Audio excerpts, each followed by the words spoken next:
nivel global, claro. Vamos a preguntarle sobre esto a Gustavo Idígoras. Él es empresario y dirigente del sector agroindustrial, justamente. Queremos consultarle por este tema porque Belén recién nos consultaba, ¿no? Nos mostraba. Argentina, por ejemplo, cerró con más del 95% de inflación. ¿Cuánto de esto, de este 95%, fue realmente un impacto de la guerra y cuánto no, ¿no? ¿Qué podemos desglosar que tiene que ver específicamente con el conflicto entre Rusia y Ucrania? Buenos días. Sí, la verdad es que la guerra tuvo un impacto inicial en febrero del año pasado. Yo recuerdo estaba en la Secretaría de Comercio un viernes, un jueves, discutiendo el precio de los aceites para el mes siguiente. En ese momento el valor de FOB de exportación, el valor internacional del aceite de girasol era $1.270 la tonelada. Al día siguiente, después de la guerra, apenas cayeron las primeras bombas rusas en Ucrania, el valor internacional era 2.770. Claro, una locura. Se había más que duplicado en 24 horas. ¿Por qué? Porque Ucrania y Rusia abastecen casi el 80% del comercio mundial de aceite de girasol. También había impactado el precio del trigo, que es muy básico para la alimentación en Argentina y a nivel mundial, en alrededor de un 25%, y el maíz menor alrededor de un 15%, porque son grandes jugadores y el mundo entró en pánico, dijo va a faltar. De hecho, en Europa ponían carteles de que se puede llevar una sola botella, un solo kilo de harina, etcétera, y en varios países del mundo pasaba lo mismo. Empezamos a recibir una lluvia de pedidos del mundo de que podamos abastecerlos. La verdad que no tenemos la capacidad para abastecer esa demanda insatisfecha que hubo, particularmente el aceite de girasol. También tenemos en Argentina un fideicomiso de aceite de girasol por el cual subsidiamos el consumo también.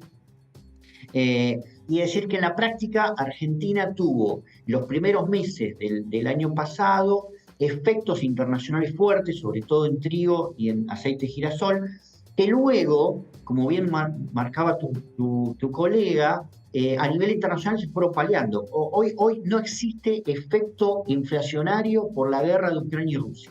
Si bien hay problemas en la salida del Mar Negro, que es porque está bloqueado, los rusos bloquean los puertos ucranianos, etcétera, etcétera, y todos los días tienen que discutir cuántos barcos pueden salir por día, no hay efectos inflacionarios. Son menores o son muy básicos y se han calculado, la FAO también lo ha calculado, que a nivel global el año pasado representó aproximadamente la guerra por alimentos alrededor de 8 puntos anuales de inflación en todos los países del mundo.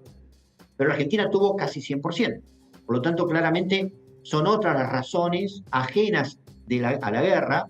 La cuestión energética sí ha sido clave. El valor de la energía que importamos creció enormemente y por lo tanto hubo una salida sustancial de divisas. A nosotros padecimos ese problema también con el gasoil. Si se acuerdan ustedes, la crisis que tuvimos con el gasoil, porque se importaba gasoil carísimo, llegaba tarde y no se podía distribuir, y eso nos complicó muchísimo durante muchos meses la cosecha y la comercialización también de alimentos, y pudimos paliarlo con el biodiesel nacional. Pero en definitiva, la guerra hoy está teniendo muy pocos efectos internacionales de incremento de costos, sobre todo en alimentos, no así en energía, donde los costos siguen siendo muy elevados. Sin embargo, en Argentina la inflación sigue estando muy alta, pero no le podemos poner la culpa o la lupa, especialmente en este momento, a la guerra de Ucrania como la razón por la cual nosotros estamos sufriendo esta inflación tan elevada. Gustavo, agrego también a lo que vos comentabas, bueno, el precio de los fletes, ¿no? Que también se disparó en el 2022, vinculado también con el costo de la energía. Mencionabas hace un ratito del fideicomiso del aceite. ¿Cómo está funcionando eso? ¿Se renovó? ¿Crees que es una herramienta, al menos en esta situación? O bueno, ¿cuál es la propuesta desde la Cámara? Sí, el fideicomiso se renovó ahora en febrero, tuvimos 2 meses sin fideicomiso, eso generó algún movimiento de precios en el mercado interno. Hay un dato muy interesante que ustedes lo pusieron y que nosotros lo hemos también planteado a nivel público. El INDEC muestra 167% de aumento, una locura anualmente el aceite de girasol. Es verdad que hubo un efecto precio de Ucrania por lo que les contaba el año pasado, pero precios salida de fábrica autorizados por la Secretaría de Comercio fueron 65% al año. ¿Y a qué se debe la diferencia? Claro. De incremento, pero que se da en la cadena de comercialización. ¿Qué sucede muchas veces? Los productos básicos, que son necesarios e imprescindibles, tienen una cadena de comercialización muy larga. Desde el productor de trigo, el molino de harina, el transformador, el elaborador, el distribuidor, hasta que llega al negocio minorista, son cadenas muy largas.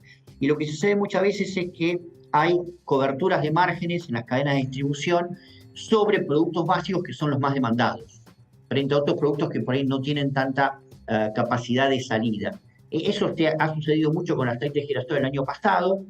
También hubo un efecto de estacionalidad, porque Argentina tuvo una mala campaña el año pasado también de producción de semilla de girasol y por lo tanto nos faltó aceite durante una época del año, eso también generó algún efecto negativo. Así que bueno, este año estamos desde el 1 de febrero trabajando con la Secretaría de Comercio para que este tipo de desajustes no sucedan y que toda la cadena comercial respete los precios de salida de fábrica, ¿no? Claro. Y podamos tener un nivel inferior porque es un producto básico, además de alto consumo en el país. Recordemos del 100% de la producción de aceite de girasol, el 85% se consume en el país. Muy bien, Gustavo, muchísimas gracias por este contacto, que tengas muy buen día.